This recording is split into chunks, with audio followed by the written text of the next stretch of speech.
up in a flip chart when the players come in. You know, they think, oh my God, they're really going at it here. But the reality is those words are really no good unless you can get the player to live them, until they actually connect and believe, but maybe not all of them, but a high percentage of them, which gets the drive in them, puts the fight into the dog, we'll say, that they're going to chase people down, you know, and they're going to do the things that others would say, well, I know I don't want to be near that. So how do we try to break down the mental roadblocks to any player's development and performance? And the key for me, and any time I played, and if you ask any player who played at their very best, you'll ask them, what were you thinking of? Well, you know what? I wasn't really thinking of anything. And what were they doing? They were playing with complete freedom.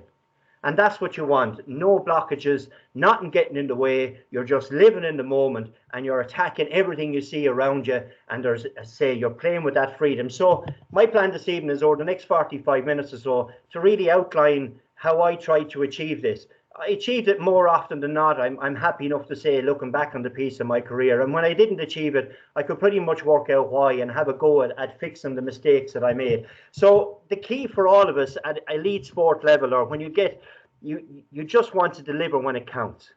You want to be there. If it's a junior B game and you want to get out there, you want to play your very best. So if you think about moments in our lives when we have to deliver, you think of an examination. So you're sitting down, the white paper is turned up and you're looking down at it. And if you haven't prepared properly for that examination, you know yourselves, everyone, you're going, oh my God, this is going to be a disaster. This is a car crash. I really should have opened the book an awful lot more. And it takes an eternity before they say turn over the exam paper. But if you've learned it and you're happy, you're going, whistle in the door, you're going, I can't wait to show everybody what I've learned. And when I turn this exam paper, I'm going to do it. The other big crunch moment a lot of us come to in life, outside of sport, is an interview for a job. This is where it really squeeze comes on, because there could be big bucks involved. This is a big life-changing move. It could be like that young lady sitting outside there, absolutely petrified. Oh my God, I couldn't get a parking ticket. I couldn't get a parking space. I'm late. I had to tell him I was late. This looks really bad. And then the pressure starts to mount. So how do you react to that? And a few techniques as to how you calm yourself down. Because in reality, guys, for me, that moment was the national anthem.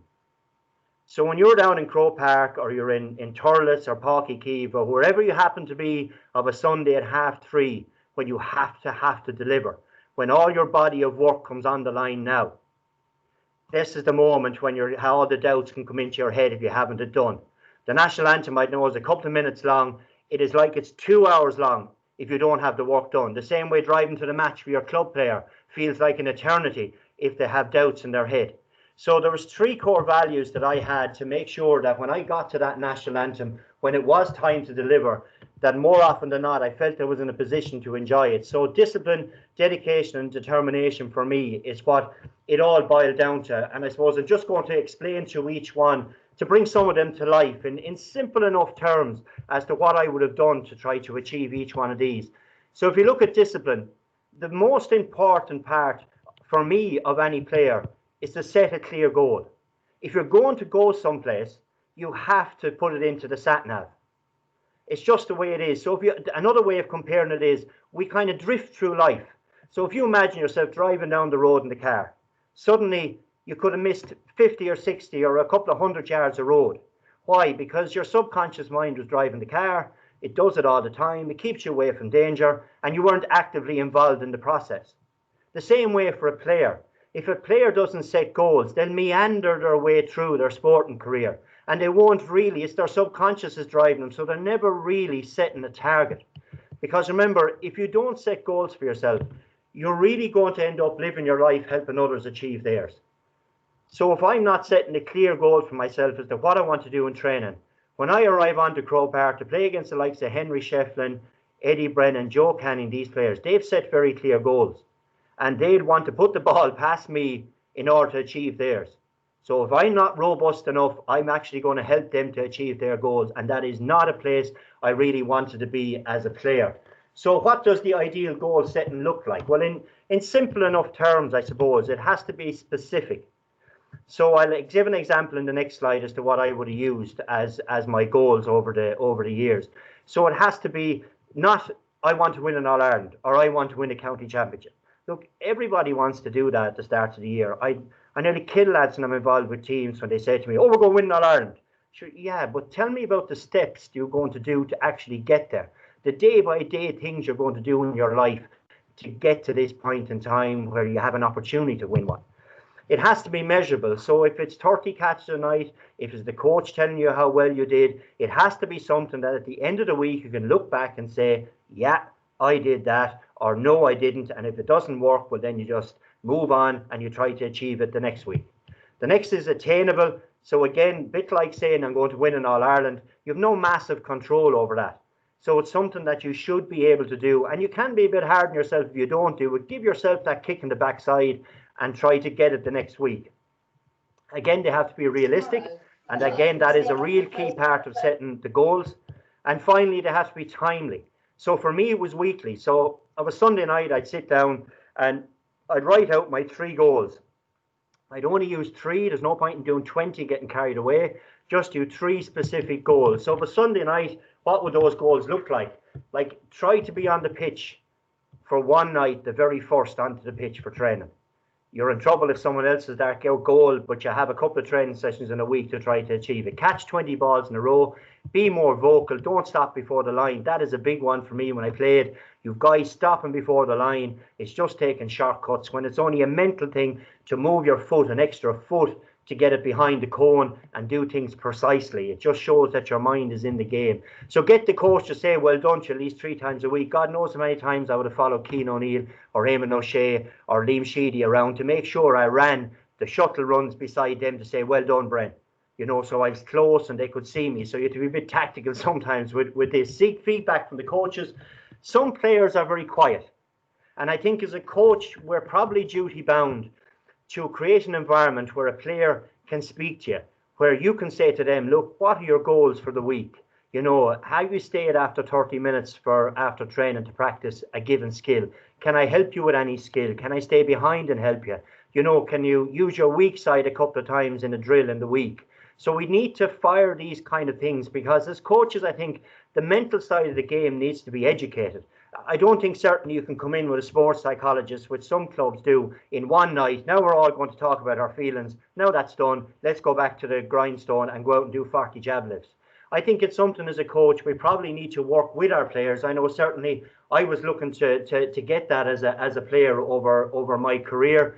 And in the coaches that I found where there was a two-way path of conversation to help me, I suppose, tease out, because no one's born with all the answers. In that case, I felt I performed an awful lot better as a player. Even at inter-county level, you'd say, you know, elite players, they should know it themselves, or the good player in the club, sure, he knows all that himself. The reality is they may not. And I suppose, again, to reiterate, our role as coaches is to try to educate our players. So the next thing is routine. It helps relax your body. And it's, for me, the routine is really comes into its own the week of a big game. So it's obviously sleep, all those are the things. The week of a big game, I would have went down to White's Hotel in Wexford, down to the cryo chamber. It's minus just over 100 degrees inside there. It's absolutely freezing. You're not only the underpants, a pair of gloves and a headband on you so the ears don't freeze off and your fingers don't fall off. And you win there 3 times. The first time is about a minute and a half, then it's 2 minutes, then 2.5 minutes. So that's what I did to try to steel myself for all the world. Then I train on the Thursday night. I would take the Friday, a half day on the Friday before the bigger games. And what I was doing on the Friday was I was going out to have a walk around at 3 o'clock or 3:30, whatever time the game was on. Because if you think about it, we train at 7 o'clock twice a week or 3 times a week. Most of our games are played at 3:30 of a Sunday. The daylight, the sun, it is all completely different. The impact on your senses is different. So I wanted to experience that. So I'd walk around at 3 or 3:30 on the Friday, maybe just for 20 minutes, walk outside, have a look up and see what the clouds and all look like, what the sun was like, what position it would be in, and pretty much put myself in the moment of what it would be like on the Sunday. Now, I'm not saying I sat in the corner of the garden with the legs crossed like a Mandalotto ad, like the Buddha, trying to do all these things. It's just very gentle, relaxed, comfortable in your own skill kind of stuff. The next is your diet and rest. And a question I ask players an awful lot now is, what are you prepared to give up to claim the life you say you want? We always say we want something. I want to be better. Well, what are you prepared to sacrifice or give up to get the time to be better? So that might be rest. If you talk to any of the professional sports people, they say that the difference between when they're amateur, especially the rugby players I'd have talked to in their transition, the difference between being amateur and professional was they could go for a nap during the day, or they had more downtime, and that helped their body recover. Diet for me was, I'm an absolute disaster for chocolate. I just had to eat it all the time, no matter what our dietitian Aoife Ahern would say to me. I had to have it. So we come up with a solution. The solution was I'd leave a fruit bowl over the fridge. I couldn't very well ask my wife to not eat chocolate. The consequences could be a lot graver. So I said, look, I'll put the fruit bowl over the fridge. So every time I got the munchies, I went out to the fridge, and hey presto, the fruit bowl was over the fridge. It was easy, and I got the apple, the orange, or the grapes, or whatever the case may be, and that was a good decision that I'd made. The next thing then is the no negative thoughts. Like, we all kind of talk about this, and we say, be positive, and you'd nearly shout that at somebody, without really giving them the skill set or the tools to build up to a point where they can know that they're staggering a little bit in their head pre-match, that they're getting the wobblies a little bit. And so this, a few of the things I would have used to try to run the happy tape. So they're called triggers, and I'll touch on what other players and managers would have used to do this in a while. So at the time in 2007, I'd been dropped. I obviously had negative thoughts out the door. As you can imagine, this is a disaster when I had time by myself.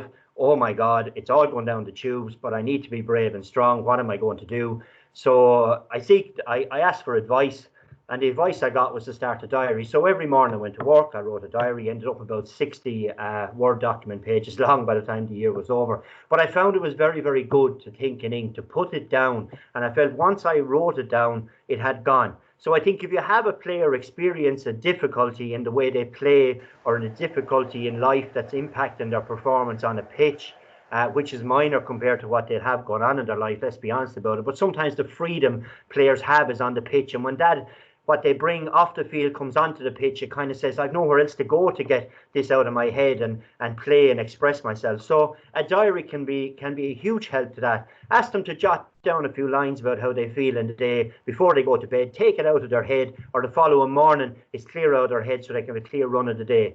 The other thing I used to do, which could be a little bit out there, but at the same time I've spoken to a number of players and they did it, is a video of myself. So in the early days I've had a camcorder, and when I would have played well, or more especially I suppose when I was fortunate enough to win the All-Stars. So after I won my second All-Star, it was in 2002, I decided this is what I was going to do. So before I went down to collect it, I sat above in the room, and I had the camcorder with me, and I just talked into it, and pretty much all I said was that you're about to go downstairs, you're about to collect an All-Star. Throughout the year, you have huge doubts. You worry an awful lot about the way you're playing and what you're doing, and that's kind of the way you operate. But don't worry, your process is really good. The way you go about it is right, and probably these negative thoughts are giving you the G up that you need. Close it down. Now, there's a nice few occasions actually when I'm going in on the team bus, and I leave it on the phone. I'd upload it. In modern times, I'd obviously have used the FaceTime on the phone and all that, and record it that way. And I would actually, as we're going through the crowds, everyone else has the headphones on, they're listening to tunes, which I would do as well, and I found that was very helpful. But sometimes I needed that extra bit. And there's nothing better than when you look at yourself, telling yourself, look, you can do this thing. Have confidence, believe in yourself. And there's a way you carry yourself. I think communication, some of the gurus said it's about 85% body language, about 10% of tone, and then the rest of it is the actual words that you're using. So the way you even look on the screen portrays confidence, and you remember to yourself, I am that person.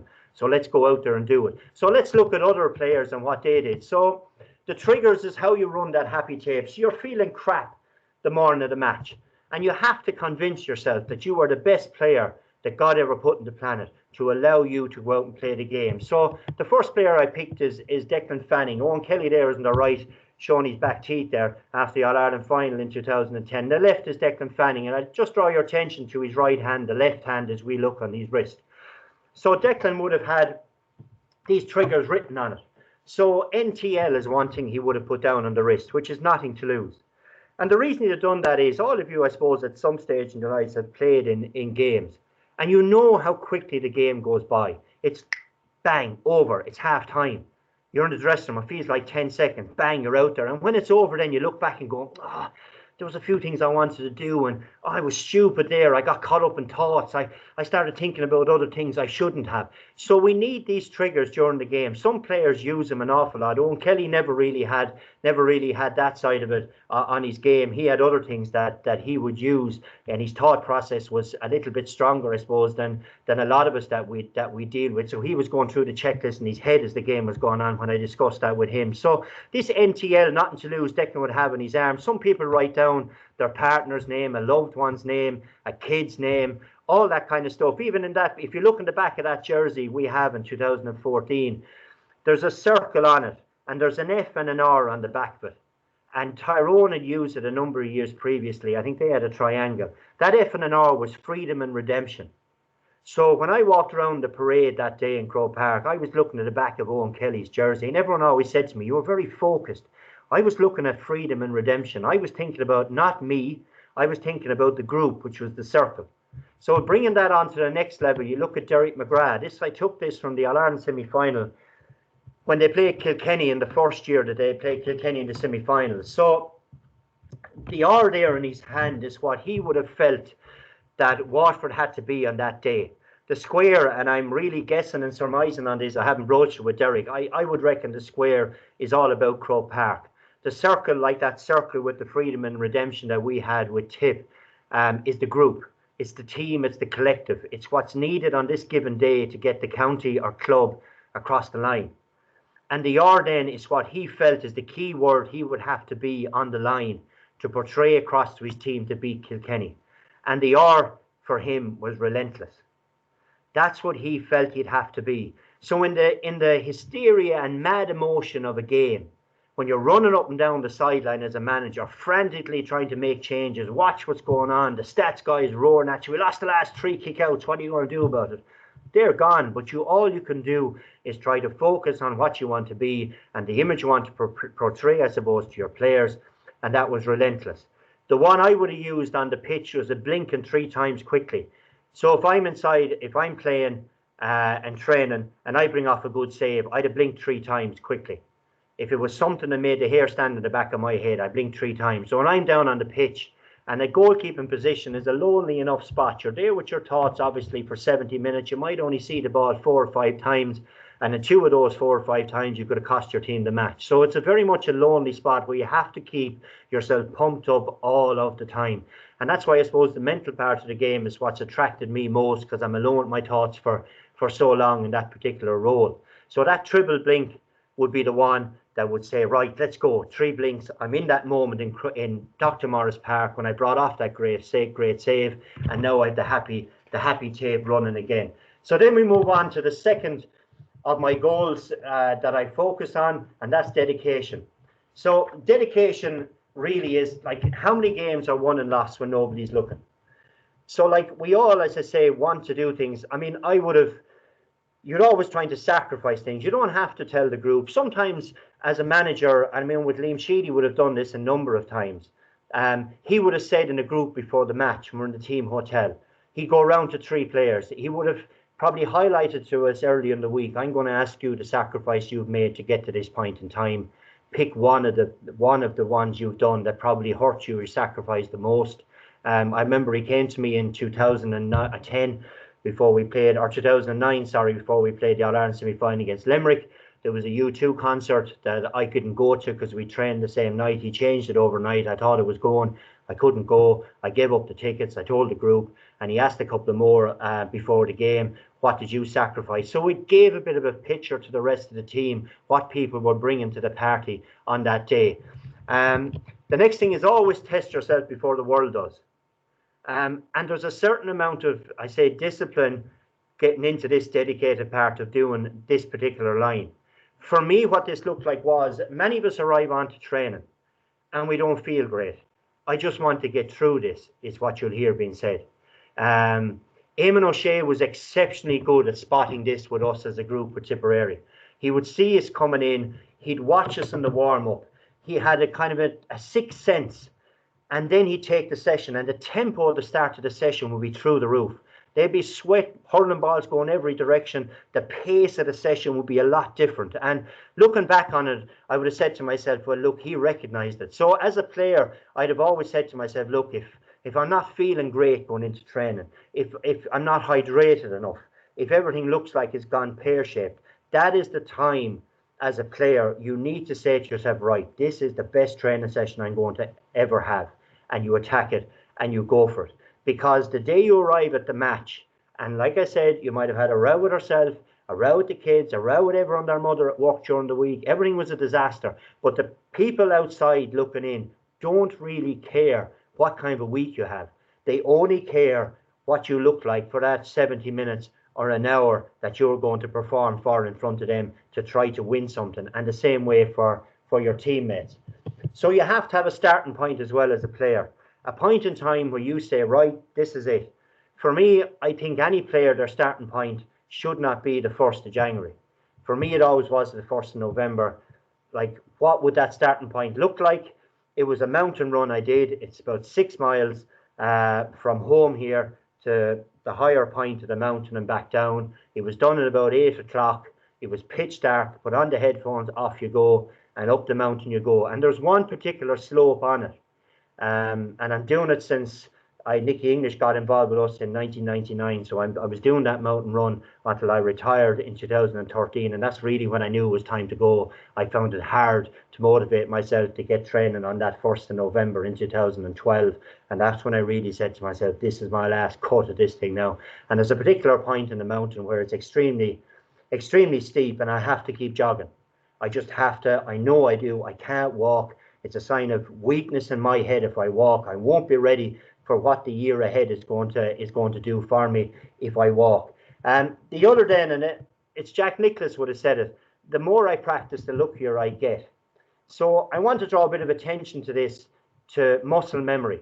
And this is where as coaches on the pitch, repetitive, repetitive, repetitive, attention to detail. So there's a lot of time when I would have trained at an intensity, especially I suppose when I'm tired. Because when I got nervous, I felt really tired. In the initial parts of my sporting career, I wore tracksuit bottoms. People thought I had wooden legs as a goalie. They're all saying, why is he wearing the tracksuit bottoms? That's because I was freezing. I wore a United jersey. I wore loads of different things under my top. At the start, they were necessity because I was freezing. Even on the hottest day, I'd be perished because nerves did that to my body. But as time went on then, you know, I didn't need them as much, and the United jersey, of course, kept, which relates back to the triggers. But when I trained at my hardest when I was tired because, as I said, it recreated that time in a match.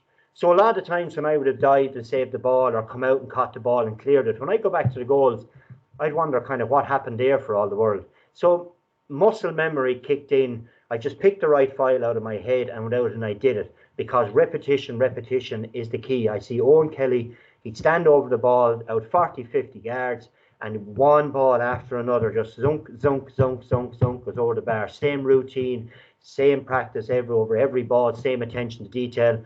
And he used to have a great way of hitting the ball over the bar without looking at the goals. And I asked him one day when he was down practicing, I said, how were you doing that? He said, the goals don't move, bud. And I said, what do you mean? He said, the top goals and the bottom goals are in line with each other. So when I look at the top goals, I know where the bottom goals are, he said, and I hit the ball over my head and he had a picture of where the goals were. So that'll tell you the level of detail. But as coaches, I suppose, if you can bring something like that and work it on that half an hour after your players, then we're buying into improving our players and getting their development going. The next thing is, and there's a fair bit of dedication in this, and that's living in the now. It's a key part of playing well or training well or attacking life, is worrying about what's in front of you rather than, I suppose, than what's gone by. We all carry baggage around with us. And as players, God knows, the older we get, we carry more and more baggage. Something that happened during the week, the last game that went wrong, the last free you hit wide that you carry into the next game thinking, oh my God, today is going to be the same as the last one. So it's just a little story I got from the sports psychologist that I work with, and even today I keep in touch with, Declan Kyle.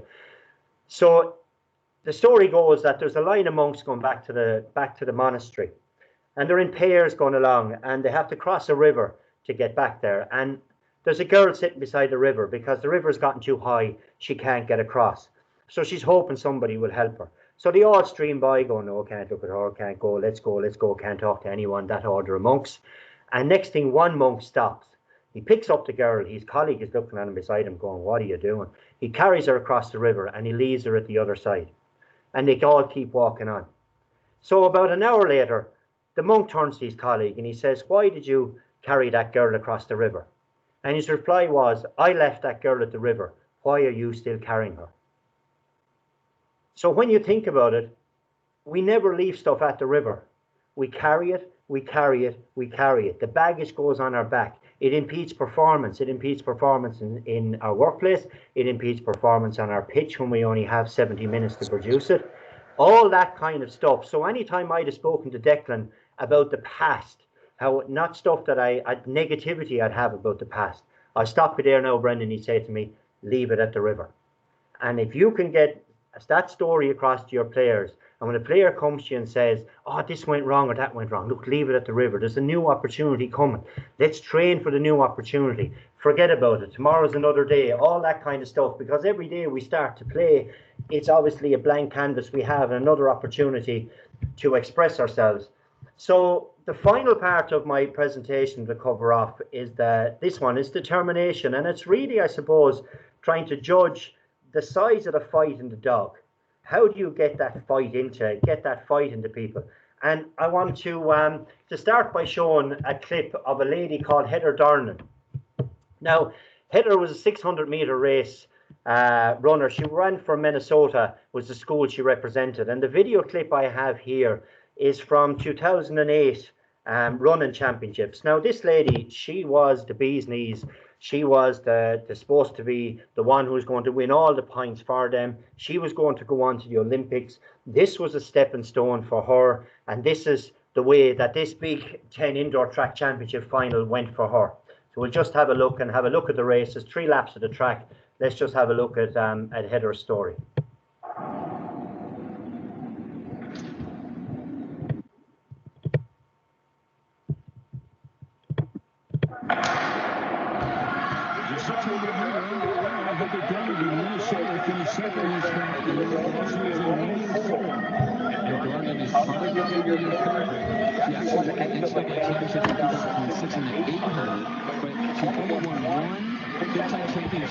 In the 2 years.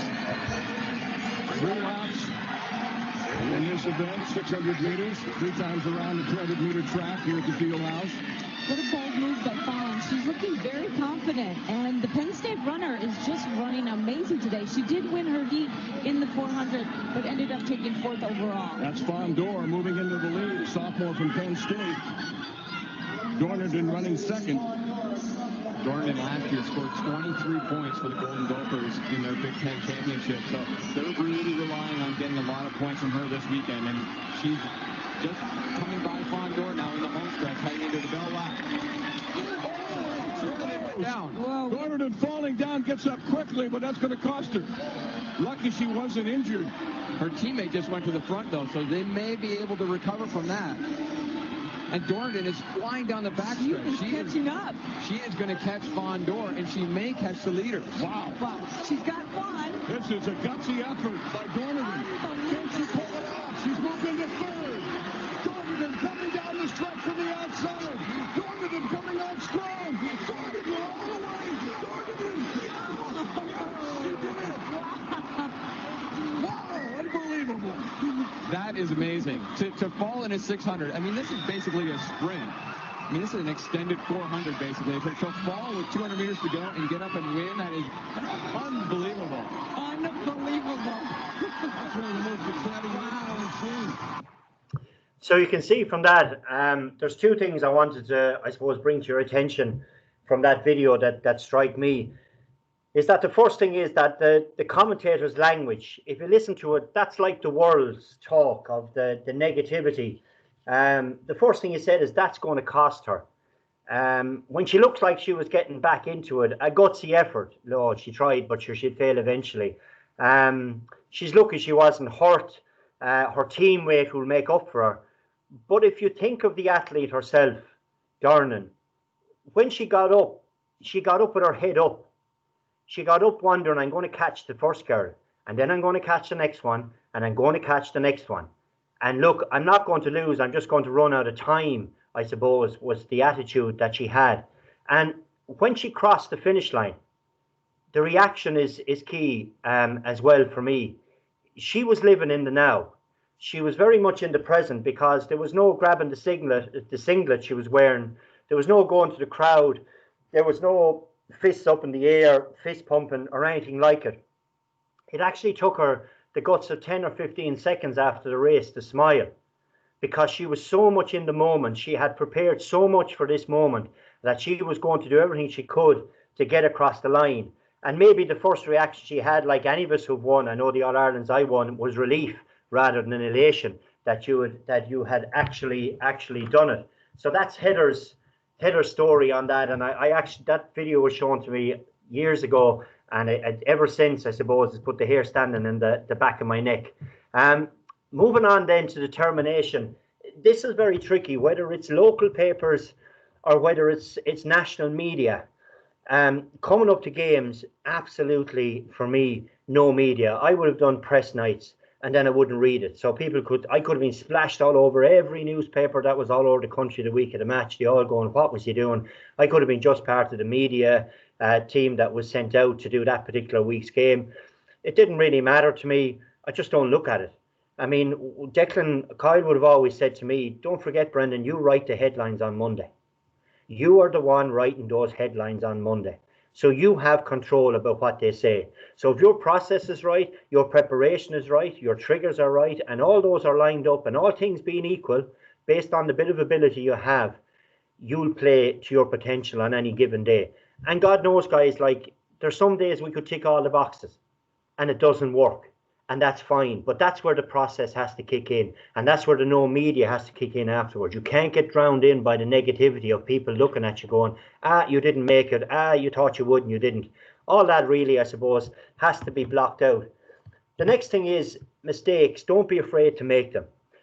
Any of the management that I've been under that have gotten success with us and gotten buy-in from the players have never really started a sentence with, oh, Jesus, lads, no, be careful out there now today, because, you know, that could be very costly if you let the ball through your hand. I mean, it's to empower players to go out and express themselves, for me, is the role of the manager. Your job during the week is to coach, it's to guide, it's to educate based on maybe some of the tools or something mad I might have said here. And after that, then, your job, I suppose, is to move the pieces around the chessboard to try to get the best out of them, whether it's you're using substitutions and all that. But you do have to trust the players. Now, I remember before we went out to play Kilkenny in 2010, the last words that I remember Liam Sheedy saying to us was, don't be afraid to make mistakes, go to the ball. And it was echoed in me afterwards in that it was the exact same thing, believe it or not, Nicky English would say to us.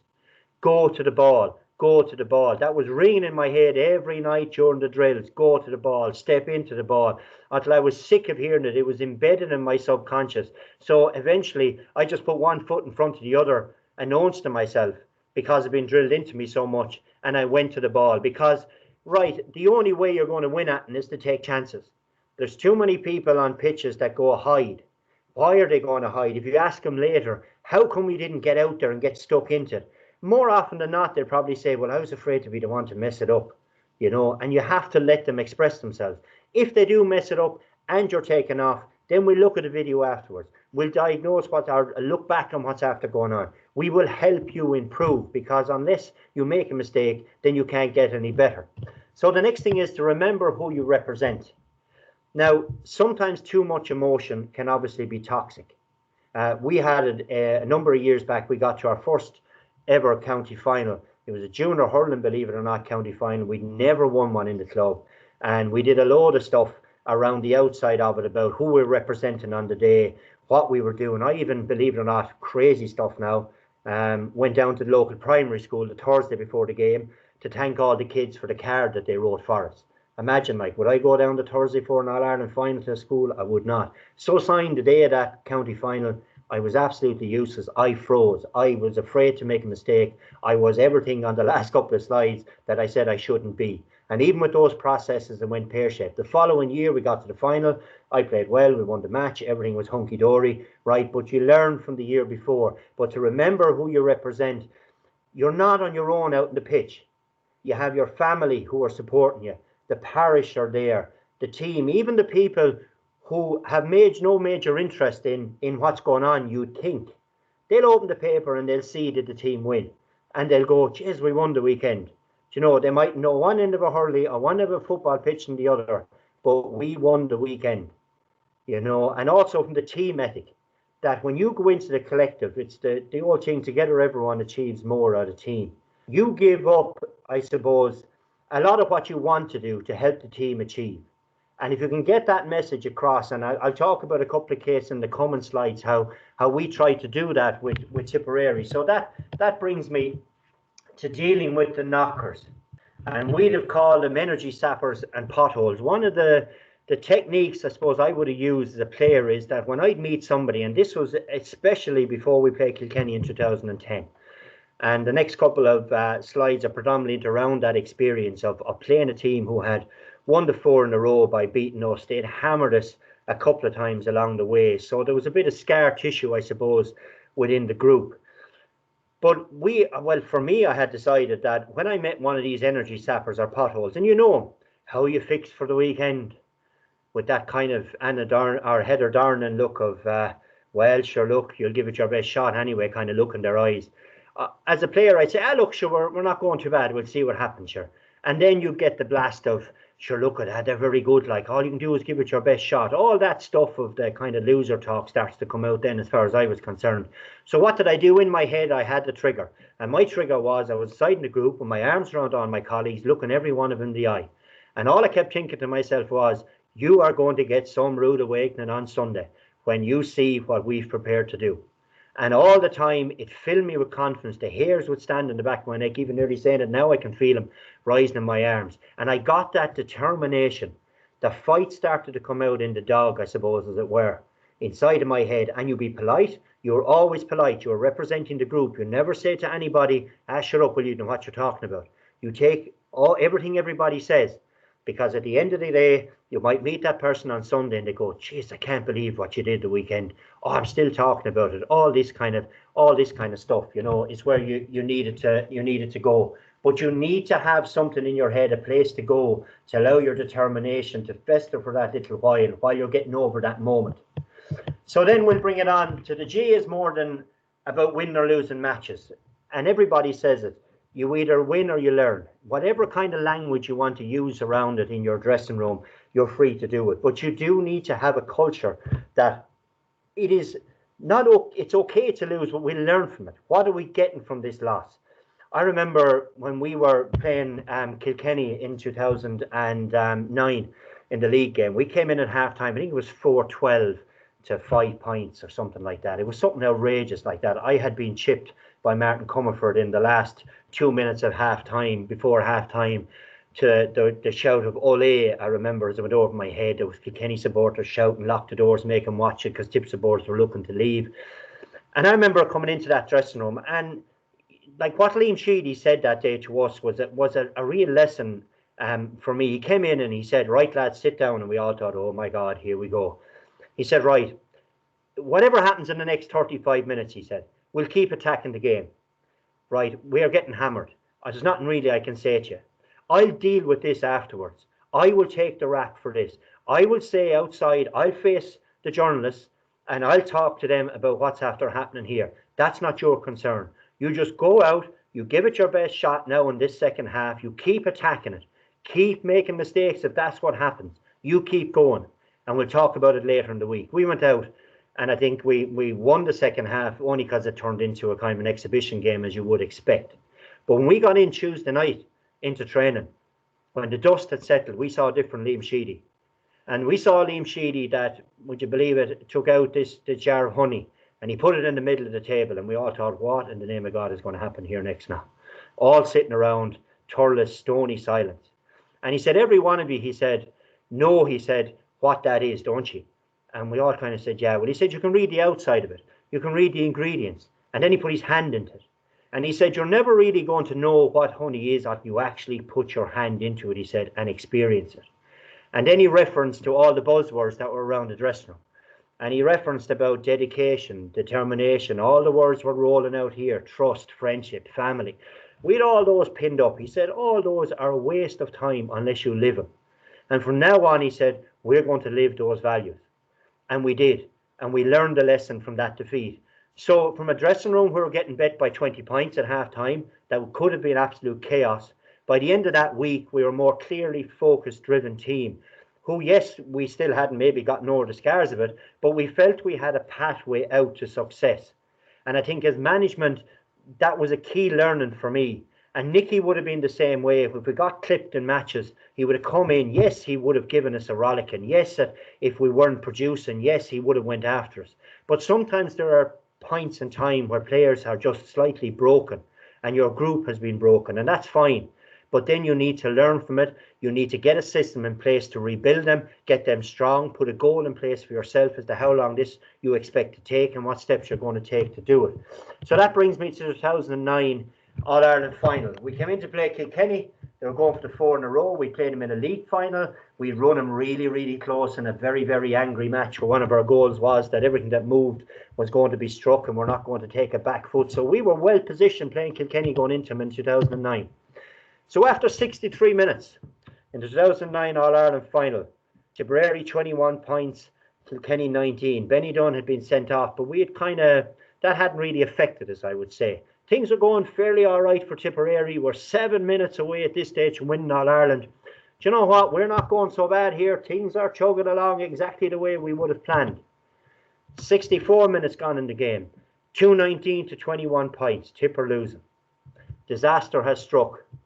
And the game was over in that 2-minute period, resulting in a very young Michael Fennelly who come on as a sub that day, lifting the cup. Now, the only time I've watched that game, I suppose, in detail, the full game, outside of seeing clips of it to learn from it that Liam would have put up in 2010, was the other day when it was on TG Cahir. I couldn't hardly bear to watch it. But in 2 minutes, it was over. So what would happen next then for us as a group? What do we do the following year? 2010, 44 minutes in, 311 to 110, we're winning. This is a great position now, you know. And the next thing, what happened in the finish? We won 417 to 118. We pushed on in that game, and the difference was that poor old Mick Fennelly was down on the pitch, and Owen Kelly was doing that instead. So in the 12 months, what changed for us as a group? So the first thing that changed was we'd only one crisis meeting. The year before, we spoke about that game. We had a couple of meetings where it was nearly the blood in the walls. That Tuesday night after Kilkenny game was one of them, and we had one more after that where we weren't really self-regulating as a group. We weren't getting what Liam wanted us to do. And always in my experience, if you're calling players together for the third and fourth time to say, right lads, tonight's a clean slate, it's not really the greatest place to be in my experience. You'll probably end up doing it. You'll give it your best shot. If you win, it'll be a complete fluke in a lot of ways, in that the players haven't really bought into what they're trying to achieve as a group. So then our team discussions became a little bit more often after training. So it's only 10, 15 minutes. Look over what happened in training, have a chat around the place. Was that good enough? Was it not? What to do well? What didn't we do well? And it wasn't always chaired by one person. People would chip in. It might be 5 minutes, it might be 10 minutes, but it never turned and descended into something of an air of negativity. And that was something I'm probably most proud of that we had created in our bubble, was that every time you walked into the dressing room, it was like walking into a new world. You had a bad day at work, you couldn't wait to get to training. Everyone said, how's it going? Geez, you're flying. Geez, you're fit looking. Whatever the case may be, someone always had something positive to say to you. And we really focused on that as a group, that we always lifted each other before we went out onto the pitch, and we focused heavily on that. And the final thing we realised through all of our meetings was that the scoreboard is only for the spectators. So when you think about it, if you're 6 or 7 points down in a match, if you're not prepared to throw in the towel, what are you going to do? You're going to try harder. You're going to push. You're going to chase down everything as best you can. Now, if you're 10 points up in a game, you take your foot off the gas as a player. You just do. It's just instinctive nearly, right? But when you think about it, you've trained for 6 months to get to a position where you're 70 minutes away from doing something really special. Or it could even be just the first round of championship or a league game. You've trained really hard. You've done determination, discipline, dedication. You've ticked all the boxes to get to this point in time. And then you don't put in a full 70-minute shift. You've decided that the guy putting the numbers on the board on the side of the pitch is going to determine how hard you play in that given game. So back to the 2009, we were 2 points down, or 2 points up. We had, 7-8 minutes left in the game. And when we discussed it as a group, we start to see the pattern that a lot of players subconsciously, and they would admit it because these are very frank conversations at the time, majority of the group would have said, I thought we had him. You'd hear that being said around it. I thought we were there. And then when we done the work with Caroline Curd at the time, it came to pass that we said, we are not going to look at the scoreboard. We are going to go at this thing hammer and tongs. So when you decide to do that as a group, you then need somebody to have a trigger, somebody in the moment of all that to decide, now is when we hit the turbo. This is where we've stumbled in the past. And that man on that given day was Owen Kelly. And I just want to show a clip now from when Noel McGrath scored whatever goal it was that day in Croke Park.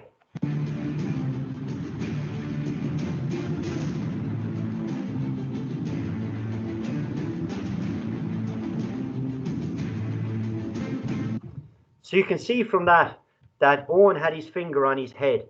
And if you looked around our pitch that day, a lot of the players would have put their finger up to their heads as well to say, we are all in this together. We all appreciate now is the moment. This is when we need to live in the now. We are not looking at the scoreboard. We don't care. We have a job to do. We're going to do it to the best of our ability. And when we can't wag anymore and when we can't move anymore, Liam will take us off, and that's fine. And if I'm not playing well, Liam will take me off, and that's fine.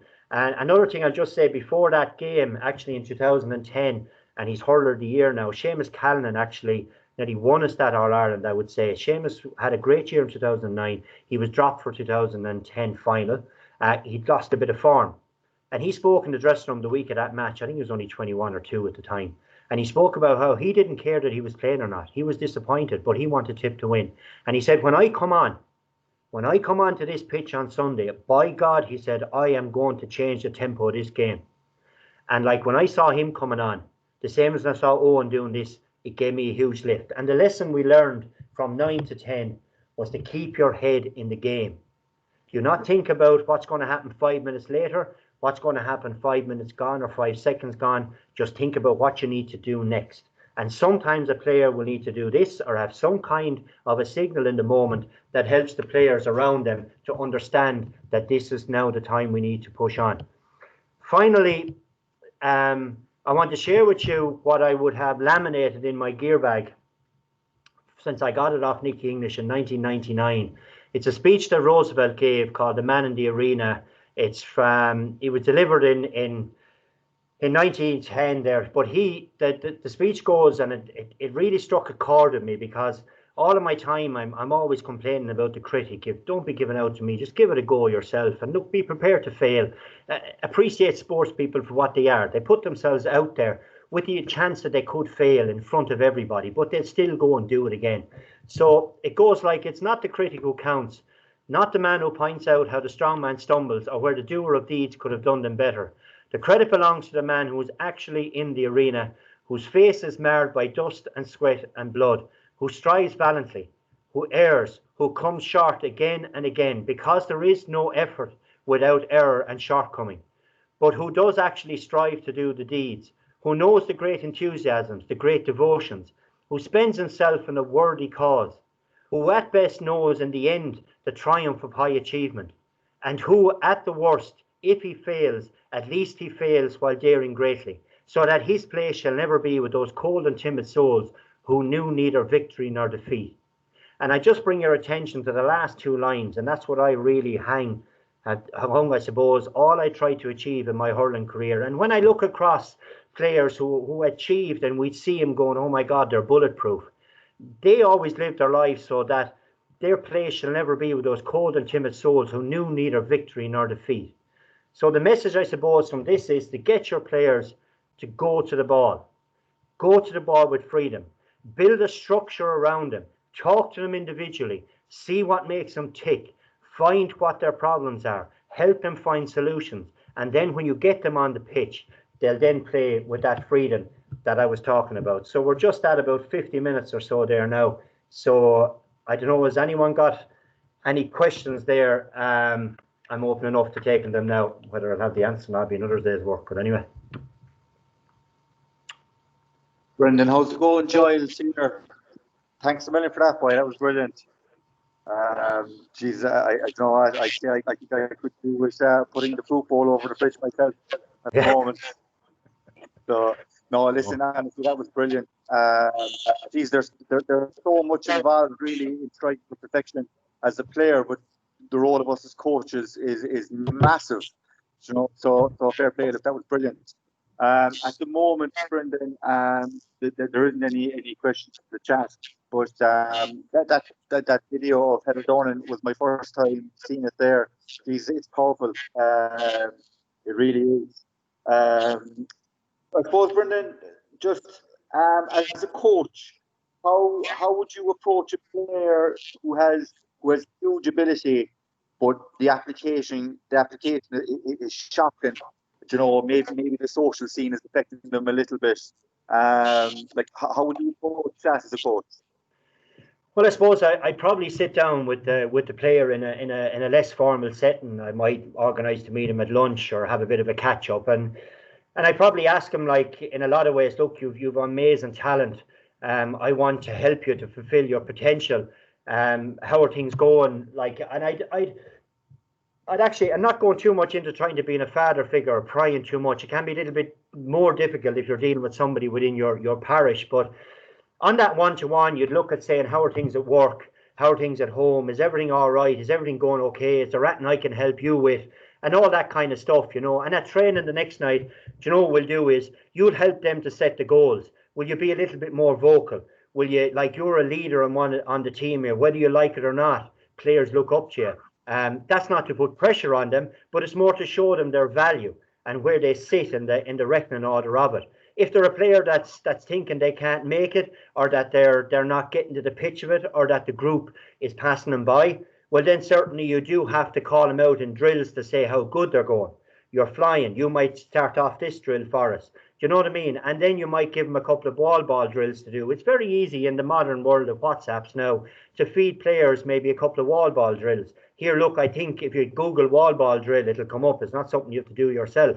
You know, so you have to try to have the patience. And this isn't going to be this eureka moment where after 5 minutes of sitting down with a player that they go, oh my God, thanks for that. Now I'm going to be brilliant from now on. This is a slow process, you know, and there's an awful lot of emotional intelligence, I suppose, involved with it. But if you give the time with a player, you will get that back in absolute spades once they turn the corner. Because nobody turns up, I think, at a J pitch to play bad or to do bad with their colleagues. Everybody as human beings has a team spirit. They want to be part of the team. But to try to educate them as to where they fit and show them the value they have within the group, I think, will encourage them to train more, to maybe do a few more things off the pitch, maybe set a few small goals and help them monitor them every so often with their agreement and all that kind of stuff. So nudge it. And some players then, they might need a, come on, will you, for God's sake, and you'll know that they need to be shook. And as a manager, you know your player, and then you can light them up that way. So you need to see which approach needs to suit your player best. I suppose it'd be a similar approach, Brendan, then as well for dual players. Say, like, if you had a player who was, you know, who would constantly missing Sundays, maybe playing soccer or things like that, you'd probably use the same approach for that, would you? I would, to a certain extent, but I think in some of those cases, the group need to self-regulate. And in that case, if you're a manager going to a player saying, hey, now, you can't play that soccer match Sunday or I'll drop you. Like, it could be the best player you have, so you have to kind of skirt around it a bit, you know. So you might set up a bit of a management group. You might get a couple of players during the week to ring that player and say, look, we've something special going on here. Everyone's busting their backside. Will you leave that game or whatever? Or you might try to work with the player. But only really, I suppose, you'll know the temperature of your group. If you come into the dressing room at the start of the year and you start drawing red lines all over the place, right, and you start saying, if you do this, you're gone. The very first time a player goes playing soccer, if he's the best player you have, you're in some awkward situation then. So I think you need to set out the goals for the group at the start. What is tolerable? What isn't? What's a complete no-no? What is their levels of flexibility around? And you'll know from your group and your leadership structure within it. If you can rule with an iron fist within the group, well then that's fine. I mean, we talk about Brian Cody. Oh, you wouldn't get away with not training with Brian Cody. Mick Fennelly did very little training by his own admission the week of matches. He did his own work he had to do. Why? Because Brian Cody knew that Mick Fennelly would be right today at a match. And the rest of the group understood clearly that Mick is running up down the sideline while we're getting flogged to death inside here in training matches. But that's just the way it has to be. So I think if the group understands this, you're certainly in a lot better position. So I think an open conversation with the group at the start, take the temperature really of what they're happy with or not happy with, and then go individually to the player or getting colleagues to go to that player to try to get them slowly but surely in line to what the group, I suppose, philosophy is, or what the group branding is, or that kind of thing. Not easy. Perfect. No, we're a question from Aidan in the group chat. He said, great presentation. He said, you spoke about confidence earlier. Some players are big time confidence kind of players more so than others. How would you best approach those players from an underage setup and a senior setup? Well, the underage setup, you see, is a bit of a tricky one, because how many very good players have we seen at 12 and 14? They've turned nearly into the show pony in the club by 16. They've hung around with all the young ones, and the drink starts by 18 because they're the god in the club, and they don't play by the time they're 20. So, I mean, this one has to be managed really, really carefully. I think if you have that real confidence player, you obviously tell them they're going really well and fill them up before games and all that kind of stuff without putting too much of the weight of the world on them as a young player. Certainly, you can build their confidence as well in training, I would suggest, by getting them to pass it to other players. So before training, we have a couple of good under-12s. I'm involved in the under-12 team. So before training, I say to a few of the lads, look, will you pass the ball around the place here? Or I change it to putting a bib on the players who are not getting as many touches, and they're the only ones that can score in the game. So you're selling it to the confident player, or the very strong player, that we're going to practice your passing tonight. And you pass the ball inside to Jimmy or Anne or Mary or whatever the case may be, and give them a good pass. Show us your range of skills for passing, because it's a team game and you can educate them then that way. For the players further up along the line, the real confidence players, I'd suggest to them is that if they have a really good game, I nearly ring them the following day and say, right, tell me a little bit about your days leading up to that game, and build them a little bit of a routine. And try to help them, educate them that way. So maybe if you do putting the left sock on or whatever that kind of mad stuff is, the Man United jersey for me, and try to get to the core of how they played well. And then you're getting to the core of how they tick. And then you can help influence them during the week. Jesse said he liked the fact that I told him he was going well in training. And then you tell him a couple of nights, oh, geez, you're flying tonight. And you really build them up. You know what I mean? So that's kind of what you do for me with the confidence players, is to keep them topped up. If they go over the edge, then obviously you have to be stronger and firm with them and bring them back, because confidence can turn into cockiness very quickly, and cockiness is not a team player. It shoots all over the place. So I like confident players who are assertive on the pitch. The cocky ones can be a bit hit and miss, as we all know. So to rein them back as well can be a skill in itself.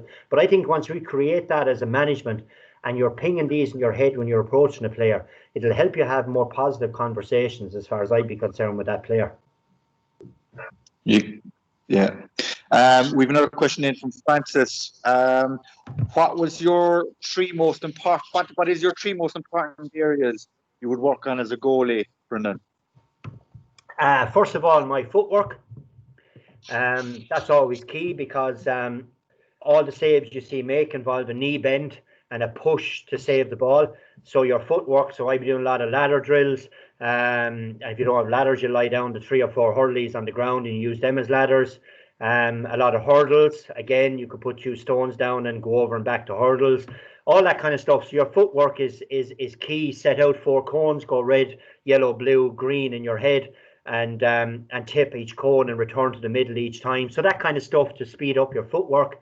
But I wouldn't be doing it for an hour. I'd probably do a footwork session for maybe 10 minutes, not to overly fatigue. You want to stay sharp.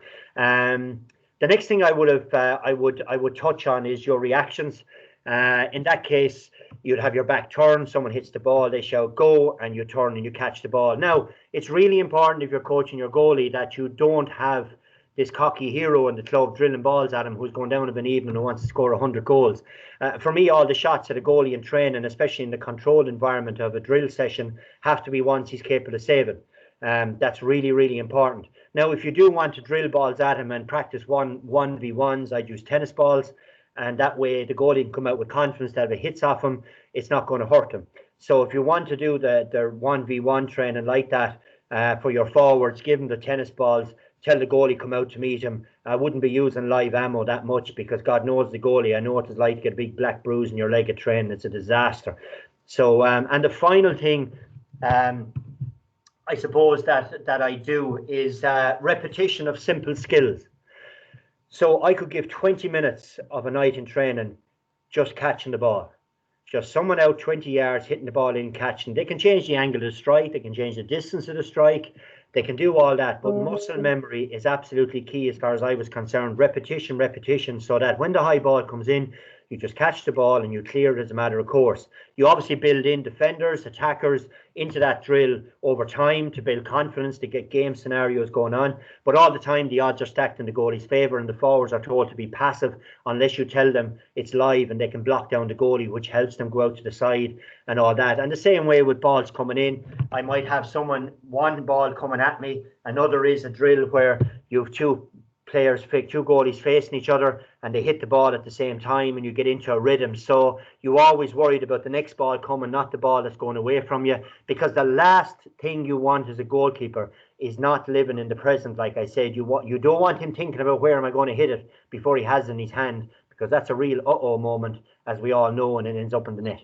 So they're the three that I touch on. Good man. We'll just finish with one more. You said there you were over the under-12s, Brendan.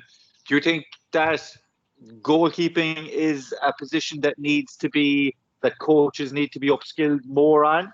And do you find it difficult to say just say if you had a group who nobody wants to go in goals or anything like that, like how do you pick your goalie, especially for young age groups? If you're involved with the under-12s. Yeah, look, I can sympathise with that. I've had the tears with guys and said, will you play in the goals? No, geez, no way. But what I started to do was to find a guy who has got a bit of a knack in the goals, I call it. Like when I started training, I'd set up mini goals up along the pitch and have 2v2s at the start of training to see who can score the most goals or who can save the most shots, and give them points for goals and points for saving. And then we rotate them around. And then you start to spot the guy who's knacky at stopping the ball. And has a bit of a love for it and gets a bit of a buzz out of saving the ball and tell him, geez, you're like De Gea inside in the goals, or you're like whatever goalie you want to pick. And then you start to build their confidence, And then in training, I'd rotate the goalies as well. So everybody in training over any given night will get a run in the goal. So everybody feels that it's not a stigma attached or going in the goals there because your use is out the field. It's just something that happens. And it rolls around. And then the odd night you'd see a young fella, and we have a good goalie here, Danny. Started off, he had an appetite to play in the goals. Didn't really know where he fit out the field. And I won't say a one-to-one, it's a bit extreme now, the 12-year-olds are all think I'm mad. But I said to Danny, and I spoke with his dad, I said, look, this fella is quite good in the goals. Will we try him? And then suddenly I played him a little bit more inside in the goals, built him up, hit a few balls at him before training when the other lads were doing their pairs, did a small bit of work with him. Not now outrageous, that like ladders and stuff like that. Just little things on how to catch the ball, where to position your hand, little stuff like that. And he'd play out the field as well, so I didn't just corral him into the goals. So now I have a goalie, Danny, and he'll be the goalie for the under-12s this year, and maybe for the under-13, under-14 team maybe next year. We're in that. We haven't split the grades here in Tip.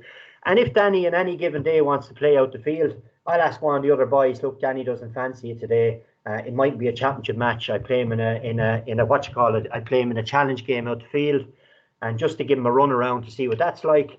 And it's like that, we just ease them into it and go that way. But definitely, there's a lot of videos on coaching. I've done a few of them, they're on YouTube. There's a few other goalies have done it around them, around the place. So there's plenty of material there. Just have a look and give 15 minutes with your goalie, get someone else to do, whatever the case may be. And show them, I suppose, that they're a very much part of your thoughts and the way you want to upskill them. And especially around the puck outs and things like that, because we all shout, oh, James, where are you hitting it? there's two-way show on a puck out. There's a guy hitting it, but there's also a guy receiving it. And if you can get that relationship better, the puck outs go better as well at a higher grade. So that's what I do to get the goalies at underage and at adult grade. Develop that a little bit further, slowly but surely. Rome wasn't built in a day, guys. I think we all appreciate that. Good man, brilliant. Listen, look, because I can appreciate now we're probably going over the time. We'll probably leave it at that. I just want to say, thanks, Brendan. No, that was absolutely brilliant. I especially love your analogy of potholes, the name potholes for the begrudgers. That was very funny. So listen, thanks a million for giving up your time. Really enjoyed it, and we obviously have this recorded, so Colin will send the presentation out to everybody that's registered for it. And obviously, thanks for everybody for logging in. And once again, thanks to you. Good night, everyone. Stay safe and lovely. hope to be back in Hurling Charter football. We know it. Good night, everyone. Bye bye. Thanks. Bye bye.